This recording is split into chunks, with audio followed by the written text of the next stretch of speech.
En pratique, la question qui m'est posée aujourd'hui, c'est comment réussir à faire des admissions J0, comment à rendre naturel quelque chose qui en France n'est plus naturel, puisqu'on a l'habitude pour la chirurgie conventionnelle d'inviter les gens à venir la veille d'une intervention, alors que tous les jours on fait de l'ambulatoire dans nos unités d'ambulatoire ou dans des unités, dans des hôpitaux ambulatoires purs, et on arrive en 2018 à quasiment 57,6% d'ambulatoire. Donc on est capable de faire de l'admission J0 tous les jours, de qualité, avec un certain nombre de contraintes, rappeler les patients la veille, organiser dès la consultation d'anesthésie, et ça marche très bien puisqu'on se rend compte que dans nos unités ambulatoires, il y a très peu d'annulations.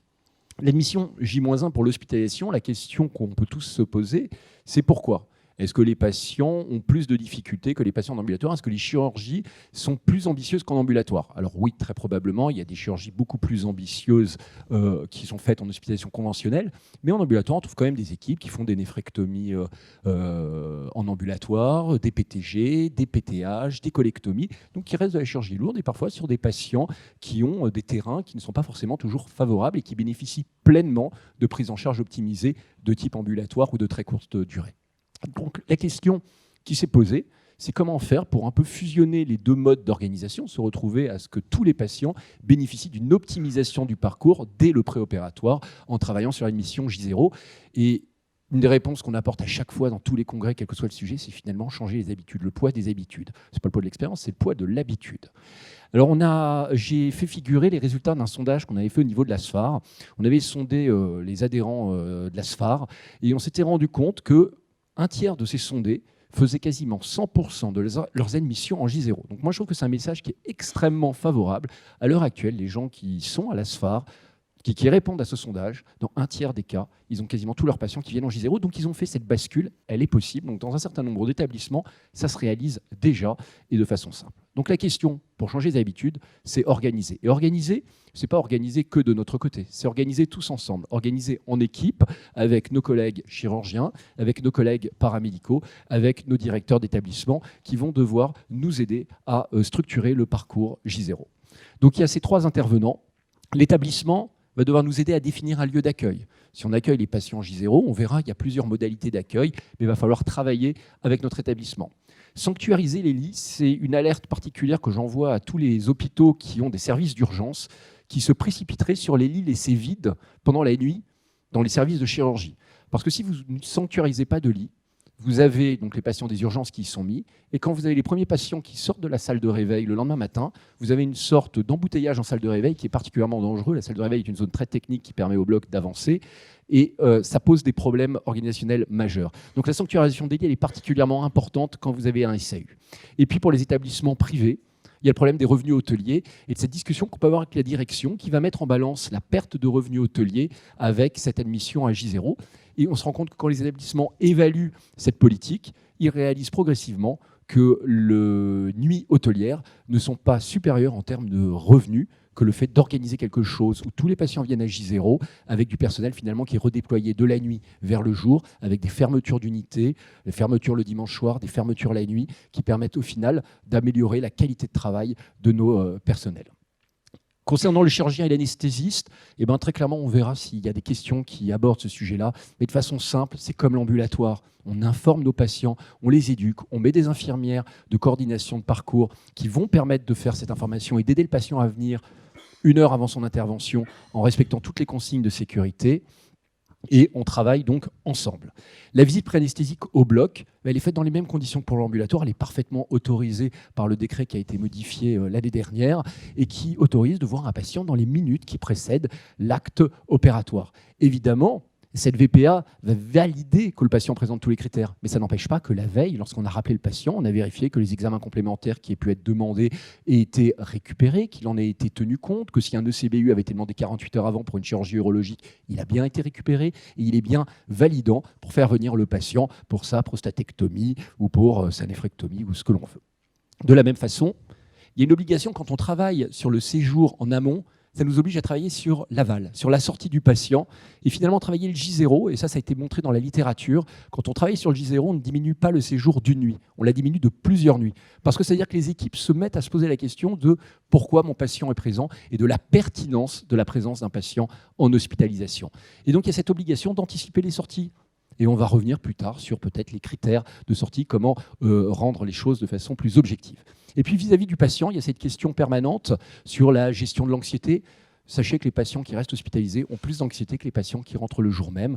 Et il n'y a absolument aucune raison de faire venir des patients la veille pour gérer leur anxiété. Les difficultés d'acheminement, elles sont souvent valables dès la veille. Il y a des solutions, il y a des transports, il y a plein de possibilités pour organiser l'acheminement des patients.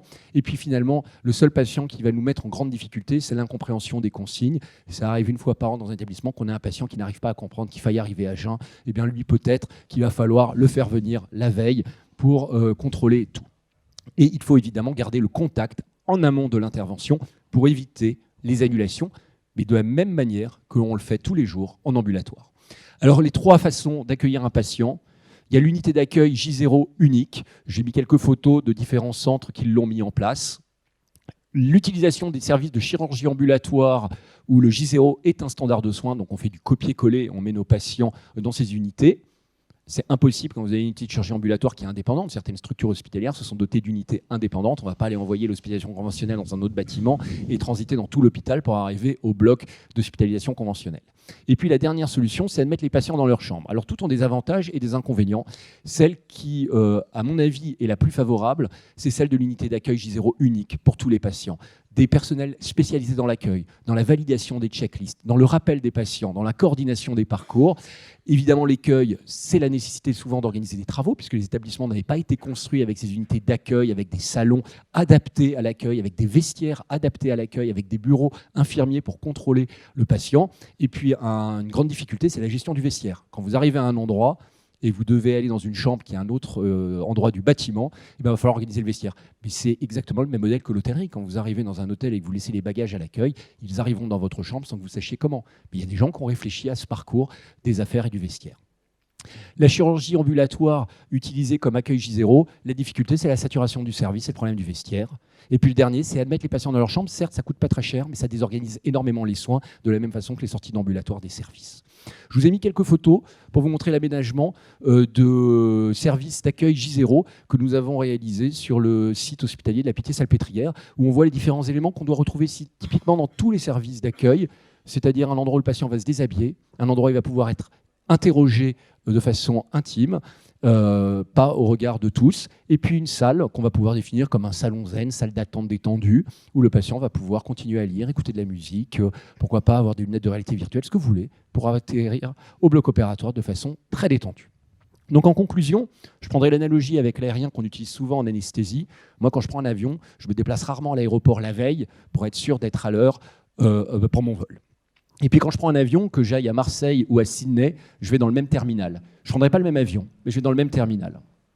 Eh bien en anesthésie, aujourd'hui, ça devrait être la même chose. Que vous alliez en ambulatoire, en hospitalisation, la modalité d'hospitalisation post-opératoire ne devrait pas définir la modalité d'hospitalisation. Donc un patient, qu'il soit en ambulatoire ou en hospitalisation, devrait bénéficier de l'admission en J0. Parce que l'admission en J0, c'est clairement pas un concept organisationnel de date, d'heure de convocation, c'est pas administratif, c'est purement médical. C'est extrêmement important de considérer que c'est un concept médical et ça doit être porté par une quasi-CME, par une organisation, une structuration forte de nos services. Et aujourd'hui, moi, je considère même que c'est un marqueur de qualité. Parce que quand vous arrivez à faire du J0 sur des patients qui ont des terrains difficiles, pour des pathologies lourdes, c'est que vous avez tellement structuré votre parcours que vous avez tout pris en amont, que vous avez tout anticipé. Et c'est finalement la qualité qu'on demande à un anesthésiste aujourd'hui, c'est d'anticiper les difficultés pour les éviter. Merci beaucoup Frédéric. C'est un sujet extrêmement vaste puisque ça fait réfléchir sur vraiment l'ensemble de parcours, on l'a vu. Deux petites questions très rapides. Est-ce que tu fais venir tous tes patients J0 au même moment dans la matinée ?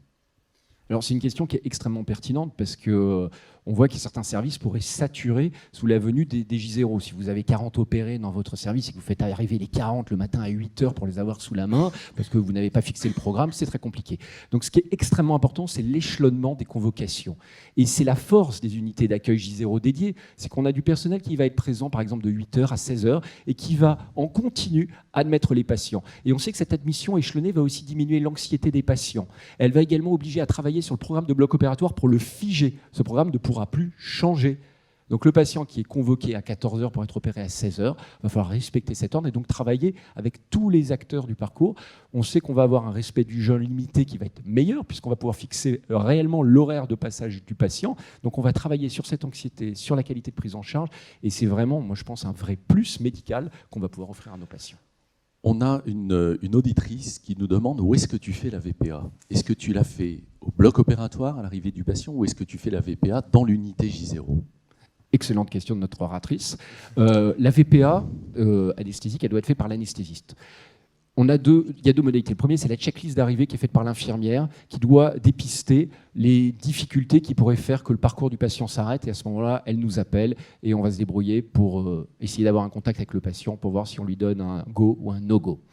La VPA, moi je la fais habituellement quand il n'y a pas de difficulté, c'est au bloc opératoire, quelques minutes avant de poser la perfusion et de débuter mon anesthésie locale ou mon anesthésie générale. Je vérifie avec le patient tous les critères de sa consultation d'anesthésie, le respect du jeûne, la compréhension du geste anesthésique qu'il va vivre, et puis je signe, je la trace, je mets mon nom, j'explique qu'il n'y a pas eu de changement, et puis on démarre l'anesthésie. Et je peux me permettre, Marc, pour préciser ça, est-ce que tu couples ta VPA avec ton premier temps de la checklist de opératoire ? Non, je ne la couple pas avec le premier temps, parce que c'est vrai que ce premier temps, il est fait souvent par l'infirmière du bloc opératoire, donc il y a une petite dissociation, mais on pourrait très bien imaginer la coupler. J'ai aussi moi une petite question, si tu veux me permettre, Marc. Concernant la peur de manquer parfois des chirurgiens, on est souvent embêté par les horaires qui sont donnés par l'établissement et les horaires parfois des chirurgiens qui ont une telle peur de manquer qu'ils veulent justement avoir cet effet entonnoir qui font qu'ils vont appeler plusieurs patients le jour même. Comment tu fais toi pour gérer, d'éviter qu'avoir qui est d'un côté des horaires donnés par l'établissement, de l'autre côté des horaires donnés par le chirurgien qui dit venez tous à 8 heures, comme ça je suis sûr d'en avoir un sous la main. C'est la question de la structuration des éléments. C'est-à-dire que le chirurgien qui est venu discuter autour de la table et qui en a expliqué la modalité, alors on peut la définir. C'est Thomas Lantz qui m'avait soufflé l'idée que J0, c'est pas J0 en réalité, c'est H-2, H-1. C'est à nous de définir le curseur. Si on a peur de manquer, qu'on a un établissement qui est confortable pour accueillir les patients, on les accueille tous à H-2, puis on leur offre des conditions d'attente extrêmement relaxantes. On a plein de solutions pour détendre quelqu'un.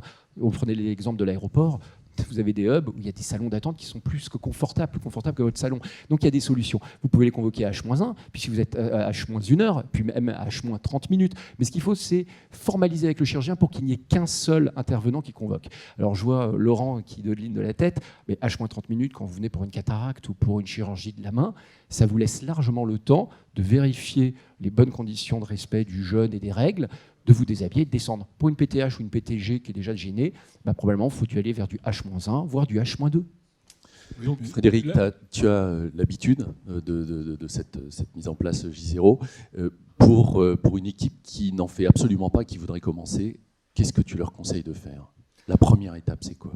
Alors, on a un congrès d'anesthésie, donc je vais insister sur 2 points. Le premier, c'est tous ensemble. Il va falloir travailler tous ensemble, mais ça, c'est un peu facile. Il va falloir faire une réunion et peut-être faire venir des gens qui font du J0 pour qu'ils expliquent comment ça se passe dans leur structure.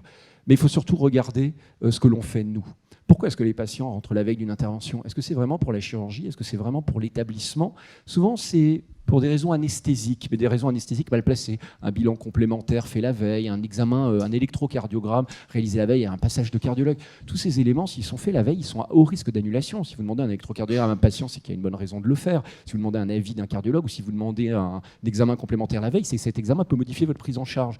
Et donc, conduire à des annulations. Et moi, je préconise vraiment de développer le J0 pour éviter ces annulations. Parce qu'à la consultation d'anesthésie, vous êtes obligé de déclencher tous ces examens et de les récupérer par l'appel de l'infirmière finalement de coordination ou par vous-même, par votre secrétariat, pour être sûr que le patient, il ne vienne pas pour rien.